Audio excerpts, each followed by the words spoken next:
Hello and good to see you. I'll try to stay out of the way so you have good view of what we're doing. It was last summer we started kind of figuring out how fun at Wreath Makers Live it was to use simple paint sticks to mount things on. This is painted green because it's left from last summer. If I could do this again and I didn't already have these ready, I probably would paint it brown. The other day when I was creating this whole thing for you guys, we had done a floating design before, but it was a little more complicated, and I decided, you know what, if we just put this in the grapevine here, we can let the float occur on this wonderful stable base. So what I did is I just kind of weave this in a little. And you know what? This is just kind of like having a swag on a wreath. So I slid this in, and then I'm going to put this at the top. But you could make this like brown where it kind of disappeared. The green's fine too. So I'm just weaving that under. So it's actually pretty stable here. I'm going to get pretty even placement up and down. It's pretty stable, but I go ahead and wire it in just for safety because I over prepare. Y'all, my history of doing craft shows for so many years and people tearing stuff up and just they bring this up to you like this. Hello, they'll do it like this. They'll hold it by they're like, I would like this wreath, and they're holding it by the stem of the pumpkin, and you're like, ah, ah. So I panic, like I over-construct things sometimes, but it's good training anyway, so you're prepared. So I'm going to try to get that mostly to the middle. Take a look because these are going to be showing on either side on this design. So you know what? If it looks ugly, that's going to show. So kind of try to pick the prettiest side. Now I'm going to take some 18 gauge wire, and we're just going to wire this directly to it. I also have a staple gun. I'll staple it in, and I'll staple and we'll wire it to it. This is just like overkill, but we're going to do it anyway because I don't want anything falling apart on anybody or sliding around, especially if you ship your pieces. I think I have the short staples. Okay, that works good. I'm going to staple one on each end. So I just did kind of a little figure eight. I'm just going to tie that off. Okay, I'm just zigzagging this. This doesn't have to be pretty or anything because it's really not going to show. I love this stuff. I put a lot of thought in it. This isn't just me up here playing. I really put a lot of thought into this to make this really easy to describe to you and hopefully easy for you to implement. This comes off a big sheet of foam, okay? And I'm sorry that I don't have the big sheet here, but it's a long sheet. And I literally use every inch of that sheet. And then I'm going to just take, this is a little piece we cut off, and I'm just going to cut this enough where it goes between here and here. You don't need a whole ton of this because we're not going to have stuff flying off that high. We're going to put most everything right here in this middle zone. Okay, so let me get my knife out and we'll trim that down a little bit. Okay, I'm going to cut about 4 inches off of this one. Nothing too fancy there. We're going to put this just right in this middle zone. Okay, so we've got lots of space to attach things. This is a little thin. If you are a beginner, I would cut this a little thicker because it's easy to break this foam if it's very thin, okay? So unless you're comfortable in knowing kind of how to put things where you don't tear this up and break it, cut this another 1/4 inch thicker, okay? Let me throw a little Gorilla Glue on here to be safe, just in case. Y'all, Gorilla Glue, I buy mine at Sam's Club. That's like a 3-pack. You do not have to get it there. You can get it at any craft store, Walmart.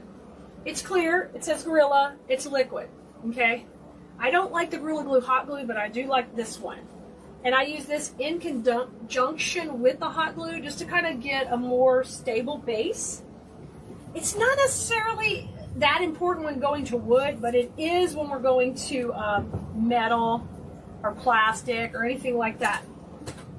I'm going to try to keep this centered, but I'll put my hanger on at the end. Now, I can't really dip this long strip, so you're going to see me just take glue and bring it to this. You'll notice I don't use a glue gun. We're going to just use a glue pot and bring the glue to our surfaces. I don't pull triggers. I've had a couple of different hand surgeries for over pulling triggers. So no triggers, you won't see me doing that. The most I'll do is cut, and I try to cut full-handed, if I can. Okay, so I'm going to turn this over, and then what I can do right now is hit any of this glue that's kind of exposed on the edges right here. I'm going to hit it with moss. So I'll just set it down, And it's laying flat on the table, and I'm going to hit that with moss right now so that I don't have to try to cover that up later. This is a chartreuse Spanish moss, and I'm just going to use it in little strips going along each side, okay? And I'm not going on the side of the foam. This is just on the back. I'm just putting this on the glue while it's wet so I don't have to come back and pin or stick any of that later. I use a lot of Spanish moss. It is messy. I don't care. It's my preferred natural look. And of course, that goes really great with boho because why not? It's nature. We're ready to start the fun part. And in this design, we're going to start off with the drama first instead of second. A lot of times we put our greenery first, but in this design, there's not as much greenery. We're using the pampas like a greenery, okay? So this one divides easily into two pieces. This is super long pampas, and we want to utilize the length of it, and it's got great staggering on the stem. So sometimes when you can find great staggering like this, it's going to save you work in the long run where you're not having to cut it and re-pick it. If you've ever taken a floral design class before, you may notice Keleas doesn't use a pick machine. I'm going to make cuts so I don't waste any steps with the pick machine, okay? All right, I'm coming in with my first piece of pampas. And this is going to kind of establish my height here, about how much height I want to have.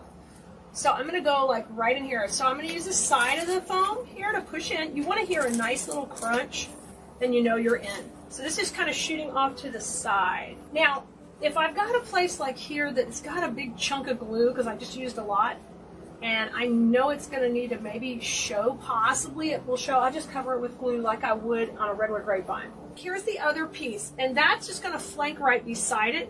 I'm going to take and cut this into two shorter pieces, and we're going to put them both on either side, okay, to break that up. Now on this design, what you need to know is it has a transition right in the middle. Just like on the one with the moss and the white pumpkin, same transition zone, okay? Right in the middle. And what a transition is that's where things change direction, up and down. And beginning wreath makers or just less experienced wreath makers have a tendency to, that's the thing they have a hard time with. They kind of like, oh, I'll stick one there and I'll stick one there. But if you don't have a flow, it kind of makes your work look busy or messy. So we're going to start to establish our flow right now. This is up, so our next one will go down, and we're going to work opposite.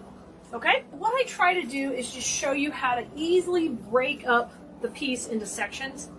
And then you may have to shorten it or lengthen it. It just depends where you're going in, okay? Okay, so you see the angle is going to continue from each side, okay, from right to left. All right, I'm going to come in up above here. What I've done on the top, I've done on the bottom roughly. Now remember, everything's wired, and we can spread it out and space it around, okay? And get a little bit wider placement here to match. I don't have a hanger on here, so it might shift left or right, but we'll get a hanger on by the end. Let's go to our next step. We've got our pampas in. Now, one of the things we're going to use to kind of come out really long, the mint pumpkin spray that is going to be our first mint color that's going to go layer out over the boho, okay? And we're going to continue going opposite each other. So on this one, I'm going to leave it long and lanky, and we're just going to cut it right here, right below the last pumpkin. Sometimes we're going to want to pin into the foam rather than just stick it in, depending how much space we need. Now I've done what we call shake hands with these sprays, and that means make sure the leaves are facing forward, make sure the pumpkins are facing forward, and everybody's nice and spread out. So this looks really pretty, laying right on top of the pampas. It needs to be shorter, so you need to be coming down. Let me show you guys what these are. If you're new, you may not know this is a floral pin. They're a little hard to see on camera, but it's a metal U-shaped pin. We're going to use that into the foam. The pins are a little bit longer than the foam, so I'll use them at an angle. You do need glue on that pin. We're going to get it in. I'm going to try to get my spacing right. I want it a little bit down. I want that same angle. Now we're going to pin at an angle to the foam. Just this one pin is not going to be enough because somebody could pull it and it will come right out. So that's just the start. It's going to hold it for a second. And now I'm going to come up here at one of the intersections where I've got a U right here, and we're going to pin down into it too. So I've got, you know, something to hold it also. Because I told you, those shoppers are going to come up with it, holding it by that little stem. And I'm going to have a panic attack. Okay, so we've got that flying up. We're going to do the same thing flying down. We're keeping them opposite. Let's shake hands again. Get everybody facing front and beautiful, looking pretty. Bringing them all forward. And I basically want pretty similar spacing. And we want to kind of start to get tighter to the center as we work back. So these should overlap slightly, okay? So I'll cut that in about the same placement. And we'll be pinning those in too. Okay, let me bring this over just a little bit. And you can adjust your space because the wire can bend, okay? Looks good. Let's pin this one in. Let's get this one in. All right, I'm gonna bring it in right here. Hold the first one in. Okay, and then I'm gonna need another one up here to keep this from falling. Look at the drama. Woo, yes. Next up is sunflowers. We're going to use these gorgeous sunflowers. Now, I'm always on the fence about keeping the leaves on. We're going to leave them on right now. I may take them off though, okay? The reason is, guys, the more leaves you have on the stems that are going on, that are going in the project, they kind of fight with the other greenery and things. So sometimes you'll see me pull the leaves off. We're going to have one of these kind of popping right above, right up here. Oh my God, so pretty. Number one, sunflower going up, smiling, looking pretty. Make sure you get a good curve on that stem. We want it popping out at your face, okay? One of the keys to making designs like I do, and maybe they're not for everybody, but I am big into depth, okay? Because if you sell your pieces, you can get more money for things with depth, and they just look more engaging when you look at them. So look how far that sunflower comes forward, okay? Think about it, okay? Pretty. So this is over to the side, this is up high. Okay, next sunflower's coming down right here. We're going to have two sunflowers on the top and on the bottom. This is fairly matchy-matchy to some extent, and we're going to trip you up at the end. Well, that's the plan, unless I go off course. I'm going to take two leaves off and leave one on. Okay, isn't the mint pretty? It is so pretty. And this is what really it's got this, I don't know what you want to call it, it's like a watercolor type look. It's so fun. Okay, so this one's going to be a little bit shorter, tucked in a little bit. I want it a little bit lower, right in here. Okay? It is so pretty. It's like a green and mint. Actually, I had to lose the leaf because I needed it so short. I had to cut below the leaf. Okay, so no leaf on that one. Isn't it pretty? It has a little touch of green, but it just mixes so well with that mint. And I'm pushing into the foam. I want to hear a nice crunch. Make sure it's going in and you're not just getting the edge of the foam. Go in. Okay, so high and low. Now we're going to repeat this below, low, and high. Okay, so opposite, opposite. All right, everybody got that one? We're going to work opposite on the bottom part. Y'all, I better see floating wreaths breaking the internet. These are so stinking pretty. Let's come on down. I'm going to pull a couple leaves off. And we can probably leave one leaf. Okay, so I'm going opposite, so this will be a little bit longer. I want to just bring it up here and play with it. Okay, I'm happy with that, so that means I need to cut it right about here. So you're going to have to hold it up to your piece and kind of get an idea. Because I want it to swoop out, I got to cut it a little bit longer because I need to make that little bit of a bend in it. Opposite, so now we're going to come across. We're going to work opposite, and this will be shorter, right in here, tucked into our pumpkins. Okay, now you can spread out these pumpkins, but I'm kind of keeping them on this side because we've got another little pumpkin we'll be tucking in the middle a little bit, okay? Sunflower number 4, cutting it short. Losing the leaf. No leaf on this one. Okay, open that head up a little bit, just getting in there and pushing it back. Give it a nice curve, and now I'm going to tuck in here, opposite. Oh my God, it's so pretty. I'm just getting so excited. So you can see we've made this little pocket in here, and it's very clear where the transition is right now. You're kind of looking at an angle right now, but this, if we need to, we'll be filling in here, okay?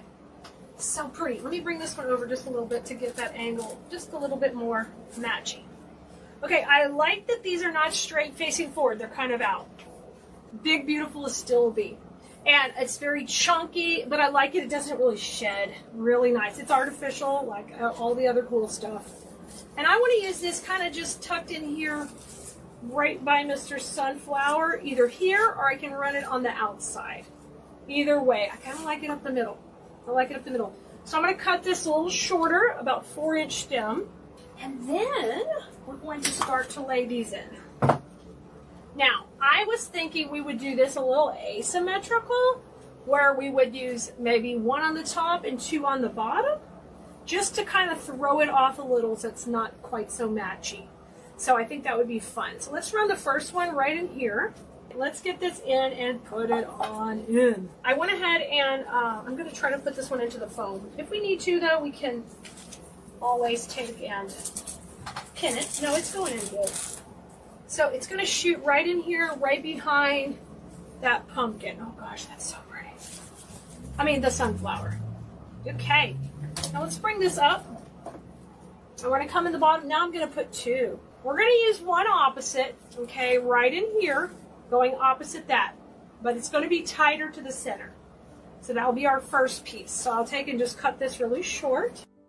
The best time to try this is fall because it just lends itself to the textures of the season, if you know what I mean. Like, it's just an easy transition. Now I think we'll have a little more difficulty trying to get this look, to pull off this look in winter or Christmas mainly. But you know what? Maybe we will. Maybe we'll try a little bit too. Now here's my third one. This is where we're going to do our triangle. 1, 2. So the third one needs to come down here, probably behind the pumpkins or a little bit longer. Something like this, or we can make it shorter. So I'm going to start by cutting it right here. So I'm looking at my lines here. 1, 2, 3. I need to decide how far I want it back, or if I want it down, or do I want it up tight right there? Okay, so we can play with all 3. Let me bring it down a little. Gosh, this is so pretty. The other option is I put it up high where it comes out the top of the transition point. You can see I'm still making a triangle. So I'm going to leave that up to you, what you like best on your piece. I kind of like this coming up here. So it's a little bit more opposite than this, but I'm still getting a triangle. Okay?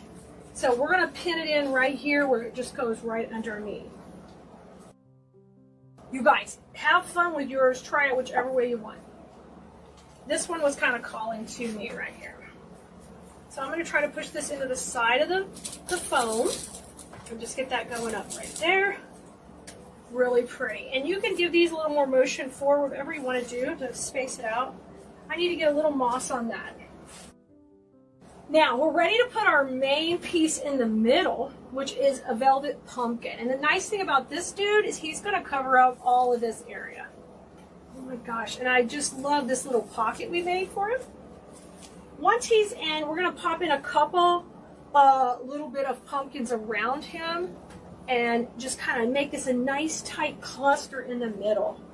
So here I'm taking a pin and I'm just taking and pushing it through a couple of pieces of the velvet here. Oh, it's not velvet. What is this? Yeah, velvet, I guess. Okay, so I pinned it through. It's a U-pin going through the velvet. And I'm going to get my first pin in, and I like to pay attention to the stem when I'm putting pumpkins in. Okay? I'm going to put it right here. So I'm going to put the first one in. I'm getting glue on it. And I like my stem kind of kicking out. And we'll push that into the foam. Oh my gosh, that's so perfect right there. It's just snuggled up right in there. Look how cute that is. Okay, now tucking in around that, I got a couple of smaller velvet pumpkins with some pretty leaves. And we're going to use those to kind of cover up all the mechanics and just pop in right here beside the still bee. So I'm going to put this one in right here low. Okay, let's push that one in. And this one has some cute little berries. I'm going to use that in there. Just tuck it in. And we want to use the leaves to soften it up. Look how pretty. All right, now let's go on the top. And let's put this one in. This is another one, and we're going to just kind of go a little bit opposite right here. Not too matchy-matchy, but right in here, tucking it in right here, a little bit behind at a little bit of an angle. Okay, and I'm going to try to get it a little bit further back.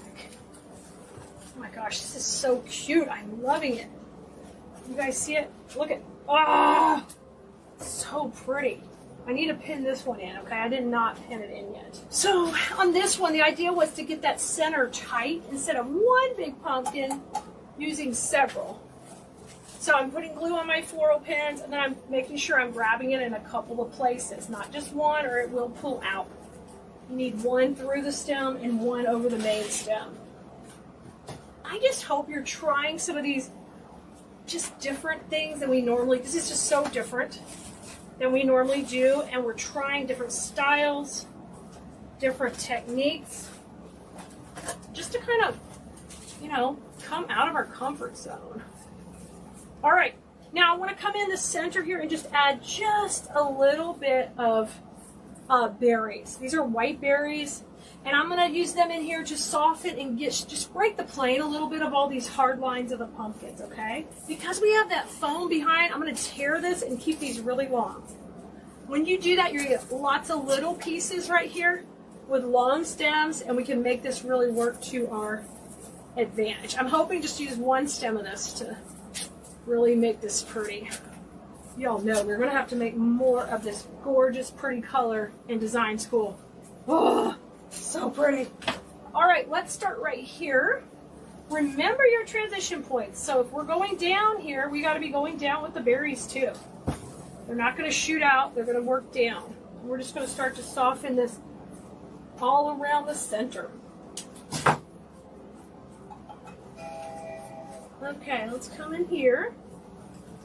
Cream, I've got 1, 2, let's put one more on that side. I'm going to try to get this up a little bit and this out. Okay, let me put just a little bit more here kind of coming out. I'm going to go a little bit higher, okay, so it looks like it's cascading. I'm just trying to fill in this gap between here and here. We've got everything ready to release to you guys as soon as we're done. And then tonight's project will also have a supply list, okay? All right, let's go to the other side, and we'll keep adding just little bits of berries in there. This is called detail work. We use a little detail work. It takes a little time, but we use this to add, once again, the little bit of texture and breaking the plane between the two the hard lines of the pumpkin and the sunflower. So I'm at the transition, so now this goes up, okay? Oh my gosh, this is so pretty. Okay, I'm gonna try to put one more like right here, coming up. And on these, I'm just filling in, kind of bridging the gap between the lines of the pumpkins and then coming over to the cream campus here. Just kind of going in between with all of these. Definitely not symmetrical, just whimsical and fun. The main thing you got to think about when you're doing this, you want to stay with those transition points, okay? And then I really say there's no rules except for that. Okay, let me take a step back and look at it. Oh, I want to tuck this in just a little bit more. All right, and I need a little more. I've got a hole right here, so I'm going to put a couple more in there. You know, I think it's turned out really lovely, so different. I just can't wait to see how this style goes for reselling. I'm excited about it. But I think it's really attractive visually, so I don't think we have to worry about it selling. It really looks good. Okay, I've got a nice cluster there. 1, 2, 2, 1. I think maybe let's have one more go down. Right here down. Just to bring that little bit of berry line down. Well, we needed something to soften all the pumpkins. We could have done it with the greenery also. That turned out so pretty. Okay, let me show you guys what we got going. All right, you guys, see you later, Blue Merinos.